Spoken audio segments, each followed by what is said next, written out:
Welcome to the Unfettered Speech Podcast. I'm Patrick Sullivan. And I'm Leonard Goodman. Well, Leonard, it's been a while. We've had a little hiatus with vacations and travel and that sort of thing, and it was probably a good time because there's not much happening in the world, so it was a No, nothing's good happening. time. Well, unfortunately, we're not really a news show or a timely show, but anyway, boy, what a world we're living in. But I'm excited to have our guest, who is an old friend of ours and someone who I have a tremendous amount of respect for, and we should just bring her on. This is Karen Gabois, and Karen is the founder of the investigative newsroom called The Lens. It's based in New Orleans, and as supporters of independent journalism, Karen, we're really excited to talk to you about what you did, why you did it, how you did it, and where you're going from here, and how you found your audience and what your audience relies on you for. So, I mean, I think we've got a ton of questions for you. So, thank you for taking the time to talk to us today. Sure. So, Tardy to the party, but I'm oh, here. don't worry about that. No, it's all good. And so Karen, I mean, why don't we just start with your because you have an interesting background. You didn't go to Columbia Journalism School, as far as I know. I believe you were an artist, and oh, I don't want to steal your thunder, but you started as someone who was not a journalist.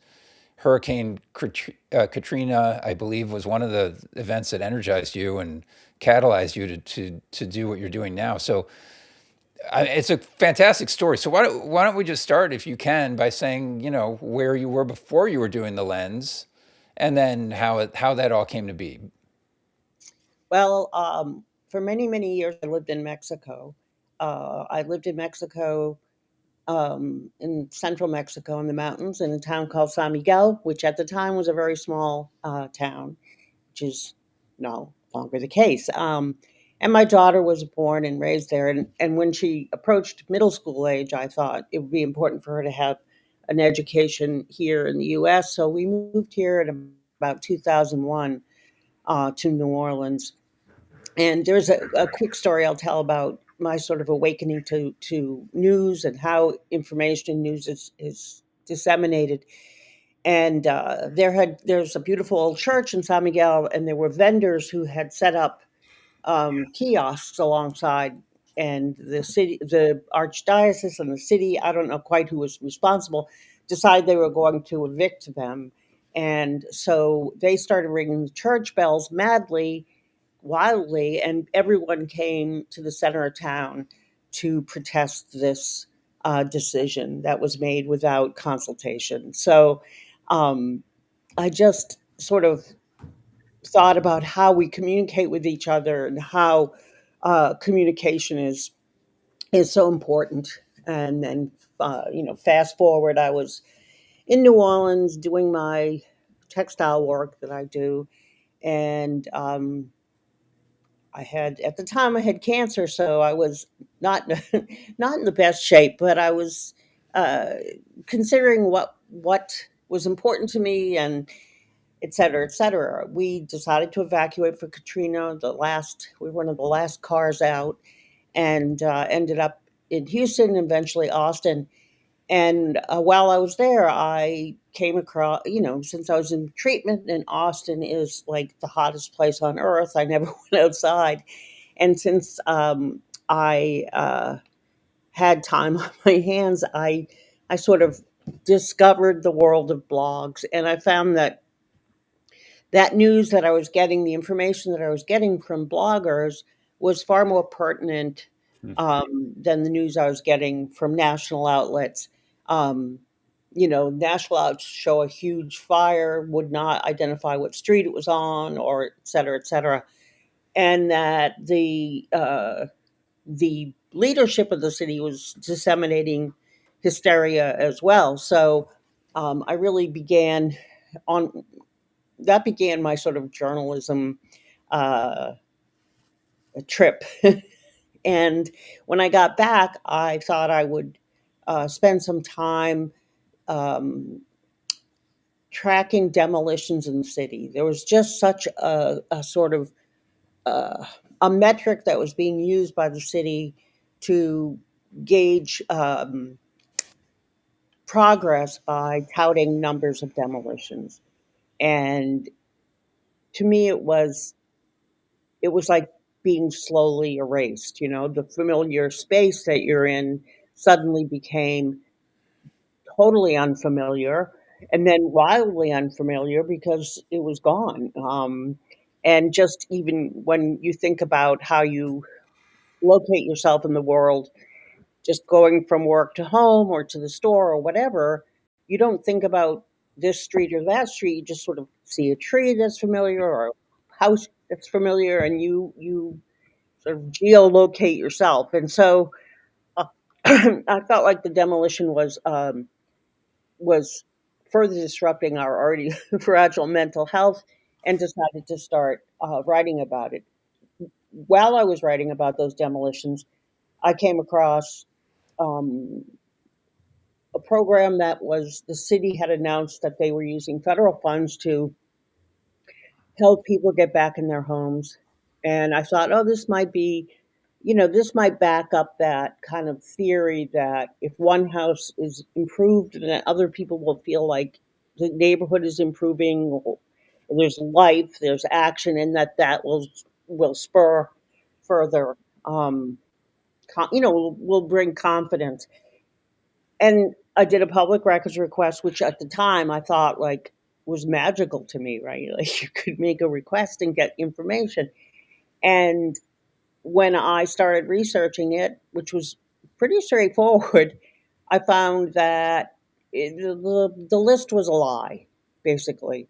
Um, they were addresses that didn't exist, streets that didn't exist, blocks that went beyond what the actual block numbers went on a specific street, and it just I was very cautious in what I wrote because I didn't want to be caught out. Um, I always say that you find a good story and then you find out they fixed it the day after. You know what I mean? Like Hmm. you miss that one piece of paper that shows that they did the right thing. So since I was a lone uh, person with blog, I contacted a TV reporter who I'd had a friendship with during the course of the post Katrina years, and he and I produced. I think it was 30 segments. It sort of blew up the city. It really did because people felt so betrayed at the time that no help was coming, and then to find that this subrecipient government agency had pilfered the money. So And is this just a classic, what you see all the time now, where people just steal? They set up a program and then steal from it. Was it yeah, that it was simple? like one of those subrecipient agencies where they get block grant money, the federal slush fund, um, which I'm sure cities do good work with that pot of money, but I'm sure many don't. Uh, the federal government was not at all interested in pursuing anything having to do with this, um, and that was a lesson for me too about the sort of And payoff. that's sort of been a theme of your investigative work, right? Corruption. And um, I imagine you've bumped heads with a lot of powerful interests there in New Orleans, and in that area. I know. Um, well, I mean, back to Katrina, because I remember I was actually living in the area at the time, just randomly. I was in East Texas when Well, Katrina hit, and I was in New Orleans shortly after Katrina, just to see what was going on. And I mean, what struck me was just the poor, and you would know a lot better than me, but what I remember is the poor neighborhoods were lower and were completely destroyed. It was like a nuclear bomb had gone off. um, so is that when you talk about like the people that get left behind, and is it is it I mean, there's definitely inequality, of course, yeah, in the recovery, and specifically in the lower Ninth Ward. right, There, the city enacted a policy which was look and leave, which you could not get building permits to repair your property. So it was overtly um, racist and overtly wrong. I And toured that area, and I remember there would be like a check on the house, on the outside of the house, Mhm. whether they had looked in there for bodies. Yeah, there was a scarification of the entire city where you could see that they had looked for folks and moved on, but they found dead bodies in houses for a long time afterwards. And my sort of theme or theory was the disaster is interesting, the recovery's not, but the recovery's where everything happens, um, for good or for bad. And I had long been interested in post disaster work in Mexico from the '88 earthquake, just as a sort of student of urban spaces. And there's a lecturer named Diane Davis who gave a great lecture um, about post disaster Mexico City. And it was in the series, I think it was from MIT, called Resilient Cities. It was online. I'm not sure if it still is. But one of the points she made, because everyone here got so sick of hearing the word resilient, um, it's like a curse word here. That I found it interesting that corruption, I feel, is a much more resilient body because uncorrupted people or uncorrupted agencies or entities are busy like hunkering around themselves and rebuilding their own, whereas corruption is rebuilding a network and a system of corruption. So uh, seeing how people took that opportunity to, our mayor was a complete joke and disaster, and he was, making every low budget opportunity he could find, um, to recover. And he once wrote, someone did a public records request for his emails, and he wrote about me that I was very liberal with the truth, which was a pretty funny comment on my work. I was, I think I was filled with that sort of rage that you can only be filled with when someone is telling lies to your face and then, you know, tells it again. So, Karen, um, the corruption that you've seen, is it so to me, in my mind, there's at least a couple varieties. One is there's corruption where there's politicians involved in, let's say, creating a theft, a graft opportunity of some kind, and then they get it back. It's sort of like stealing someone's fancy TV that's $2,000 TV, and you sell it on the street for 50, right? Like they don't care how much damage they're doing to the public because they're just going to get the $50. That's all they wanted. So but they're getting something back for the corruption versus just pure theft opportunities, like maybe we just saw in Minneapolis with the Somali daycare centers, or what you saw in New Orleans, where it's like, hey, or in Afghanistan, right, where there's pallets of cash, and lo and behold, it disappeared. Like, I don't know if it cycled back to the people who created the program in the first place, or if it was just like an opportunity to grab money and run. What you saw in New Orleans, or what you see, I mean, what you're uncovering, is it kind of the one where the politician creates the opportunity? Someone is the bag man, and the bag man pays the politician back, or is it just wasted money that goes out and people stuff it in their pockets and run? well, I think it's a good combination of both. I believe that there are sort of uh, opportunities, like I mentioned, with the federal, with the CBDG money, um, where it's just outright graft, like it goes right in their pockets. And then there are other opportunities, like, you know, famously we had Bill Jefferson, our politician here, who was hiding money in his freezer. Right. Um, and he had a whole little corruption empire going, which would be, you know, like quite literally taking food from children, like monies that were meant for, you know, So a program. so these kind of stories, Karen, you're able. you pursue them as an independent media, independent investigative journalist. Are they covered by the big papers? What is it? What's the big papers in It's the America? Advocate, Times Picayune now. Picayune, right? Yeah. They've kind of merged. Yeah, we had a series done. We had a series done about Entergy, the energy company, that wanted to build this gas plant in a Vietnamese neighborhood that is out. It's in New Orleans, but it's outside the what one would consider the city proper.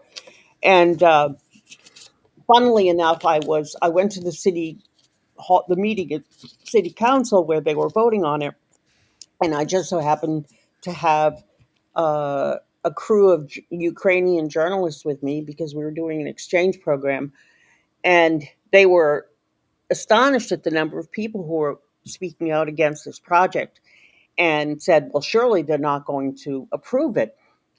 And I said, well, surely they are. But the thing that we uncovered in this story was that they had paid actors to come in and speak on behalf of the project. Mm. And it was a blatant and almost, comical sort of attempt to sway public opinion. And that particular story ended up on John Oliver. He Oh, did did it? it. And it was interesting. His producers, I think, were some of the most thorough people we have worked with in terms of fact checking our story and giving us credit. Um, we But also had, did the bigger papers cover that particular story or not? they eventually had to. Okay. When it's Um, on John Oliver, they have yeah, that's what we have found. Like some stories, they eventually have to. There's just no ignoring it.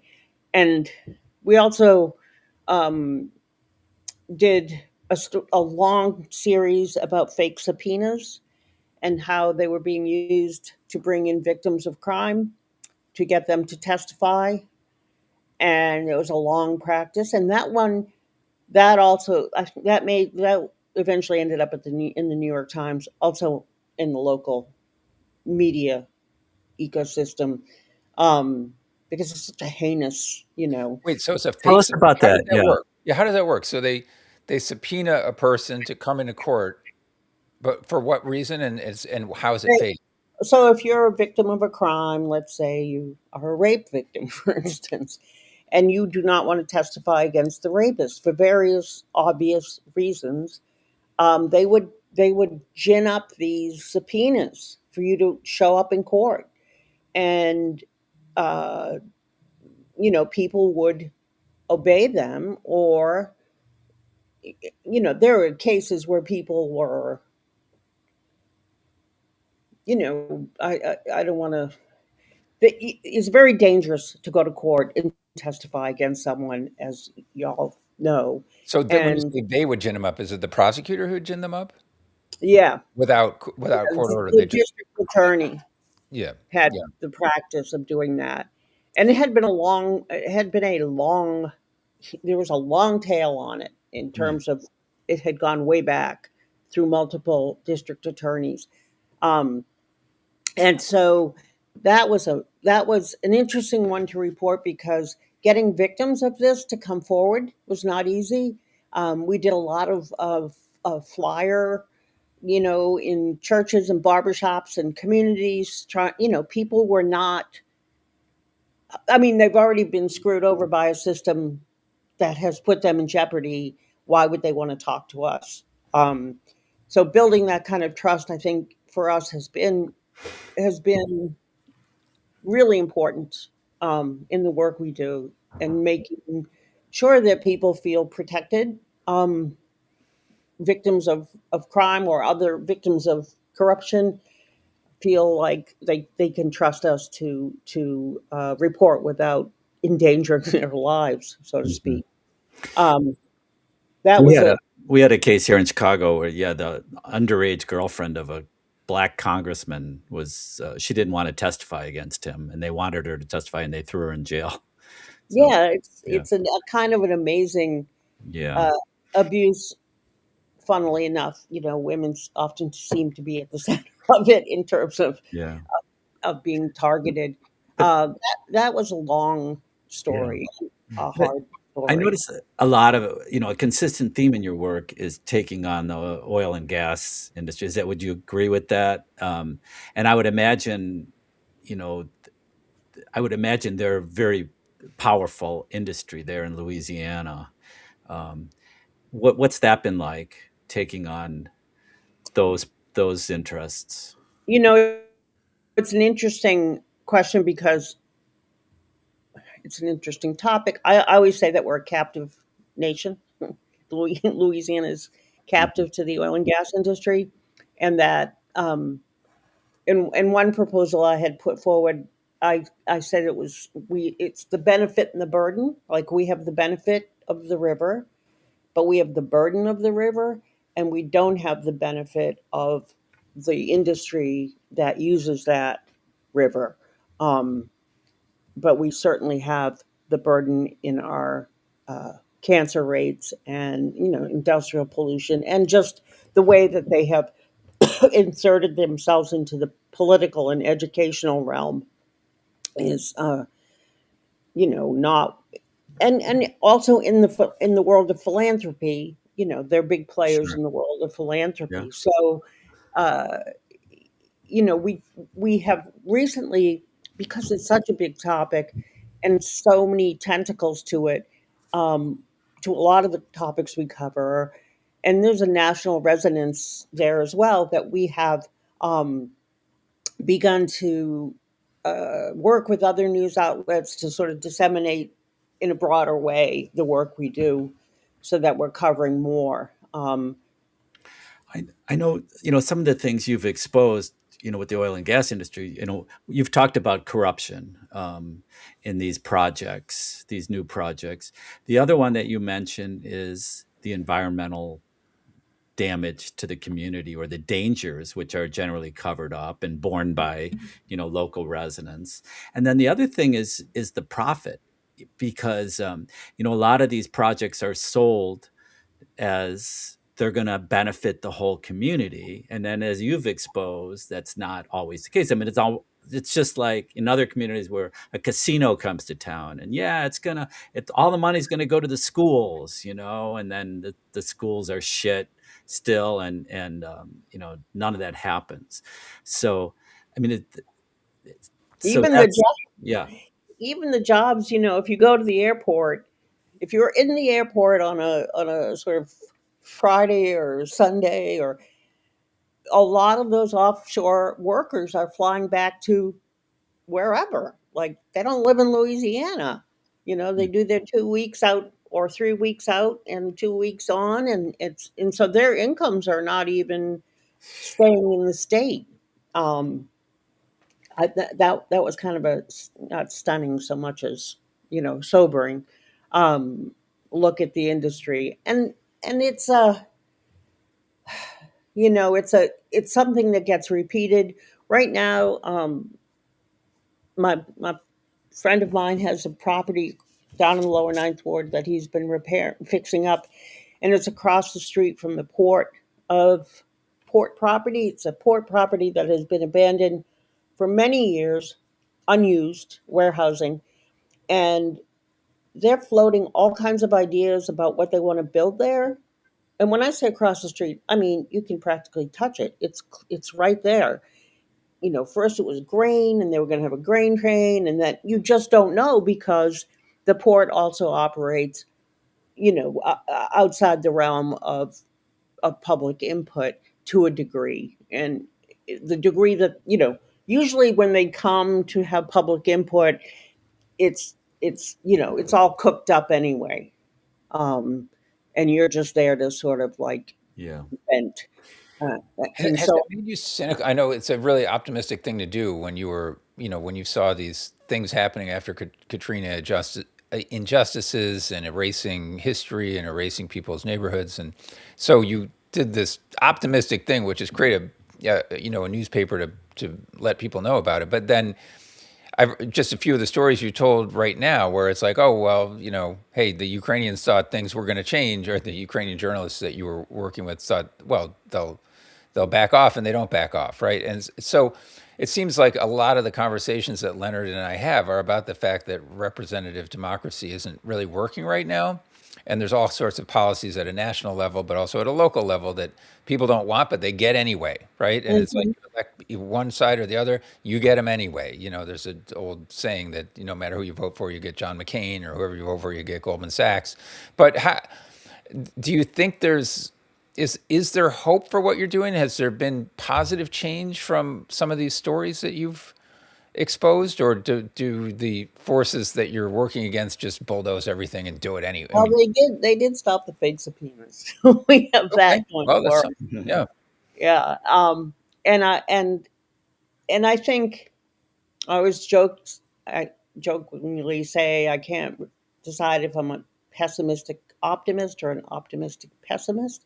Um, but that, you know, over the last year, one of my, we try and pick a wordy every year, sort of to push the newsroom in a direction, or at least have a sort of mantra. And this year for me, it's been humanity. And part of that is looking more deeply at people affected by policy rather than the political entities, because it can feel futile. Um, to, you know, I was at a conference a number of years ago when I was doing the housing stuff, and it was a room full of journalists from all over who had done housing corruption stories. And at the end, I stood up and said, "How many people have seen, you know, results?" And everyone just kind of hung their head, like they've put tremendous amounts of work and effort into it, and somehow things either get swept under the rug, or I always knew that when I was reporting on that first story I did, that the person who was really responsible would never feel the pain, and he never did. um, there was an underling that felt the pain, went to jail, a woman. But well, we have a federal government that just seems to have an unleashed. This is hard for me to articulate sometimes. I think in the past, our governing was polite. It was a polite boys' club, and the rules were the rules, and decorum was the number one concern. And now the decorum's gone, and it's we're not a country of laws, we're a country of customs, habits, or does that make sense, Yeah. what I'm Yeah. saying?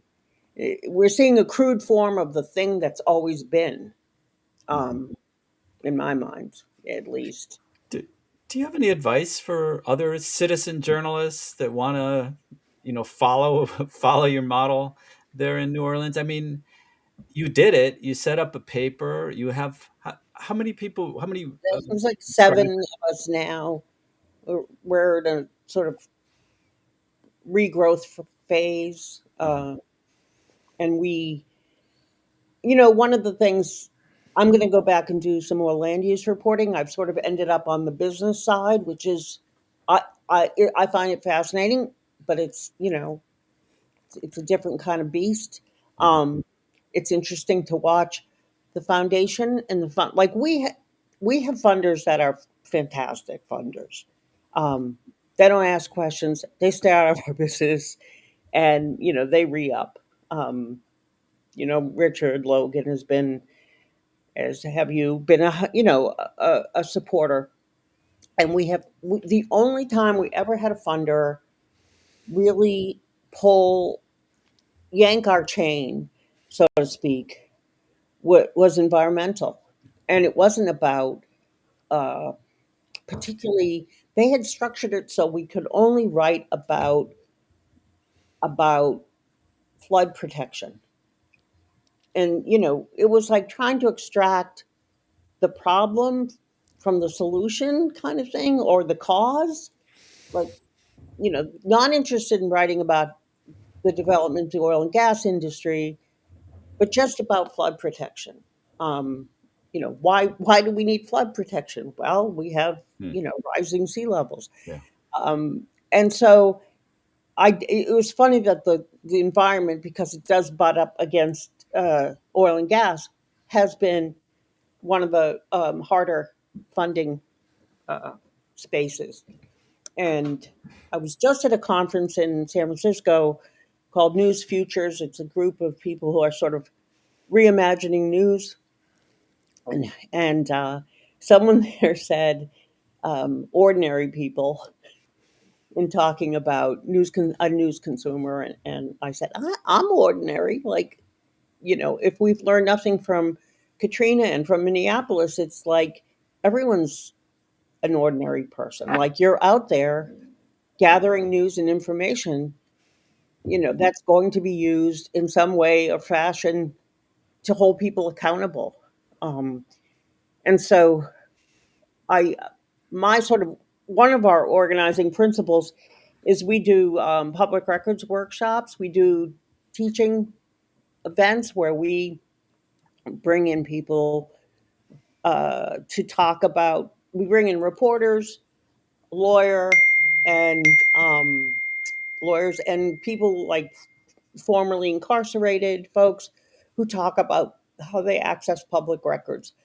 Um, and that has been really, those are well attended. People are interested, and while they may not actually use it in they're awakened to a tool that they may at some point in time find useful. We did it with for schools, which are hard because you've got minors, etc. That was really interesting because the audience was primarily grandparents, and at first I thought that they were custodial, but they weren't. They were given this sort of job of watching over the kids' education while the parents both work. So, uh, you see generational involvement, and I'd say we have the worst nightmare for any government is engaged public. Like, that is the nightmare, right? They don't want people to be engaged, and they'll chide you for not being engaged, but fundamentally they don't want. And our mission is part to educate or empower, whatever kind of words you want to use. It's interesting you mentioned, prisoners in terms of getting public records, because yeah, I do criminal defense. I have a client. Right. Say he's the most the biggest expert that I've ever met on FOIA requests. He's been in Illinois State Prison for 20 years, um, and he knows more about it than anyone. So yeah, there's a lot of talent and a lot of resources in ordinary people and even incarcerated people. Right. We have our criminal justice reporters, 20 years at Angola, Yeah. and took advantage of what time he had there to learn a lot about the system and about the acquisition of records. And he's been invaluable in terms of the nuances that happen, the things that you might not know or even be able to know about within the system. So we've tried to keep that uh, as part of what we Could, do. could I ask you about one more story, and then make Sure. sure you tell people how they can find your work at the Lens. But the Deepwater Horizon, you talk about environmental disasters. I mean, that one sticks in my mind. So that was 2010, and April of 2010, when that platform blew up in the Gulf, and it was the largest, I believe, correct me if I'm wrong, but it was the largest oil spill in history. Um, and the thing that I remember is about a week or so before that disaster happened, President Obama gave a press conference. I think he was in the Gulf, um, Hmm. and talked about how he's going to he announced the expansion of offshore drilling and talked about the new technologies that are going to make it safe. And then a week later, we have this disaster in the Gulf. And just are there any stories that stick in your mind that you covered over that disaster? And has the Gulf recovered? Because what I remember is they put all these chemicals into the Gulf, these I forget what they were called, to break up the oil. And we never really got a report as to what the long term The effect effects of was. those chemicals were going to be. So tell Yeah, us. that we had just sort of become formally um, working at that time. We've gotten all our whatevers, Mhm. IRS and etc. And I had gone to a very small, because I speak Spanish. I went to a very small community meeting, and boy, you know, the oil company sent in everybody that BP, worked. we can Yeah, name. Yeah. they flooded the state with people to hold these community meetings. And obviously, an executive at BP is not really happy that he's sitting in a gymnasium in some podunk Louisiana, you know, community. And so the one I went to, there were quite a few um, people who sold shrimp, who made their living off of seafood. Hmm. And one of the women got up and asked, um, what are we going to do? Like, how are we going to get compensated? And how are we going to continue? And the BP guy said at the time, um, you can get shrimp in other places. And and it was such an offhand, and you know it was nearly like going to a funeral and saying you can have another kid, Yeah. um, because this is a lifeline for people. And I got so much hate.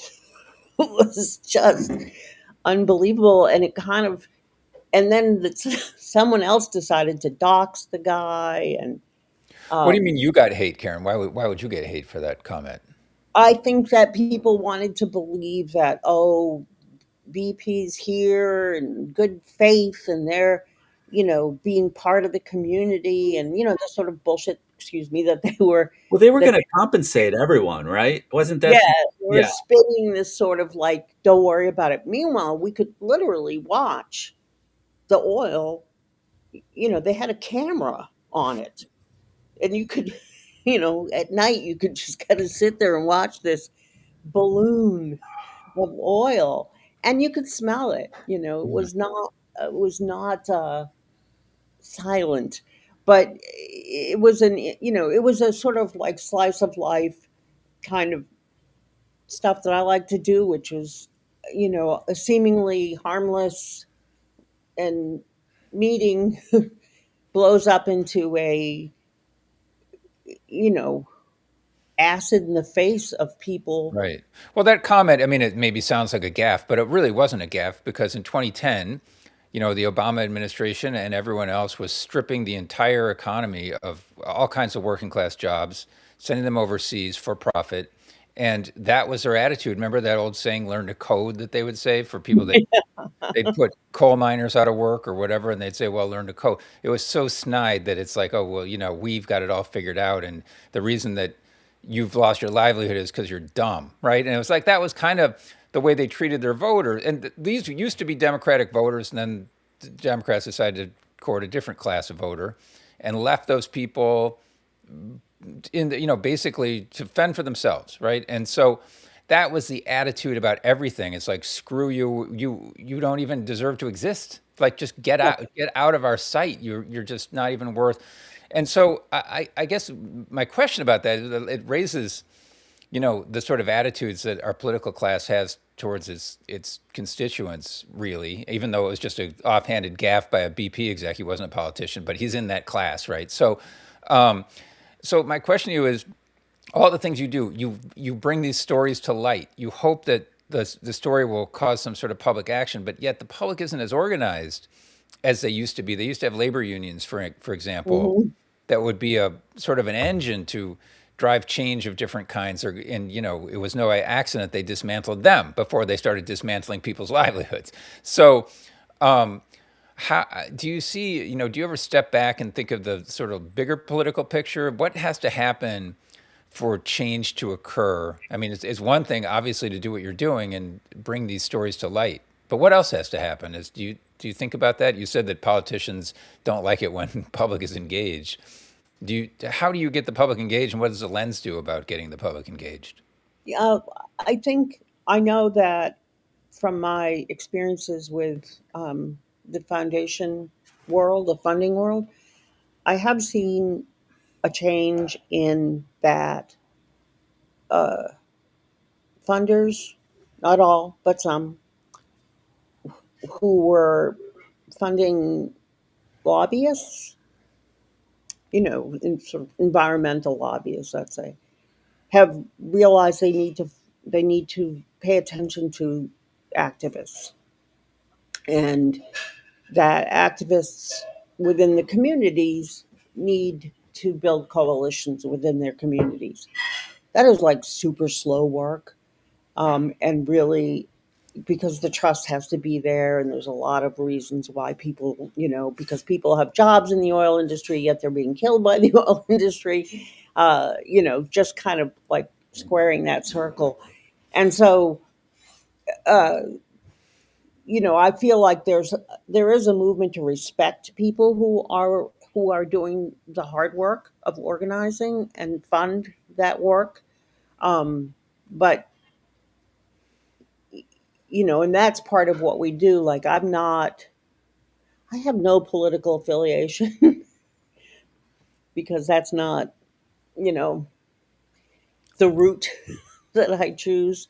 Um, but I do believe that I always joke that every house is a potential billboard, like making your opinions public, making your information public and accessible. Like, the one of the things we're seeing now is there's so many of these legacy media people that are moving into the nonprofit sector, and not only do they are they sucking resources, they're paywalled. Like, that to me makes absolutely no sense whatsoever. Um, so I find that the best for me, the best focus is as much information as possible, as freely as possible. We do a podcast for people who perhaps don't have the time, or we have a high illiteracy rate here, a low literacy rate. So that's part of the plan. We are read on local radio, they or broadcast our podcast. So we try and tentacle out as much as we can. And I think it is a time of deep cynicism, with good reason. Um, but I do believe that New Orleans is also an example of what happens when people get, justifiably pissed off.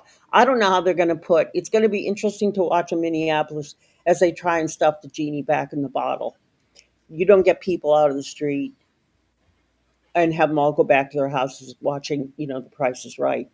Um, they're going to, a friend of mine who lives there, sister lives there, was telling me that all the all the reasons in which the mayor was a failure, which you don't see that in the national news, but how he was not rising to the occasion.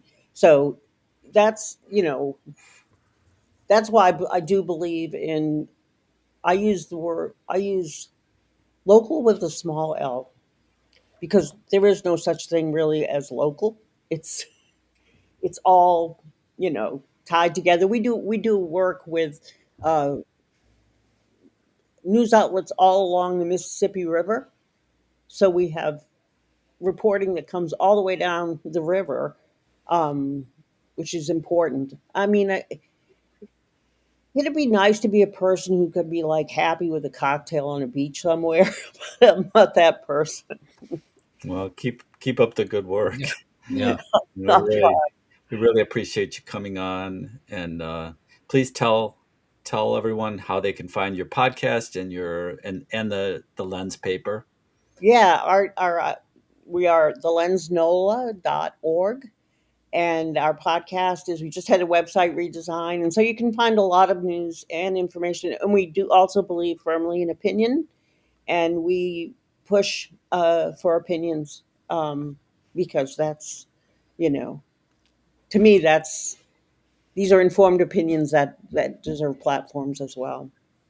That's So great. Yeah. I mean, so much today is people think first who benefits. You said you're not political, but like my party, the other party, and if it benefits my party, I don't want to talk. If it benefits, I want to talk about it. If it doesn't, I don't, and it doesn't matter what it is. And it's just like seeking the truth still has value. It really does.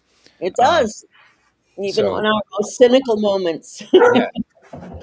So thanks, Karen, for all you do, and great to talk to you. And I know you're an inspiration to many people, but hopefully, through inspiration to many more, that you weren't doing this, and now you are, and you're making a difference. And other people, I mean, there's so much going on right now that we talked about in the beginning of this episode. Maybe people will get mobilized. Maybe they'll start their own lens in their own town and do whatever. It can be done. And Yes, it you're a can be done. Thanks so much. I Yeah. yeah, appreciate it. yeah. We really appreciate it, Good Karen. work. And Please don't forget to like and subscribe this I podcast. will. I think I have already. All right, Karen. Great to Thank see you. All right.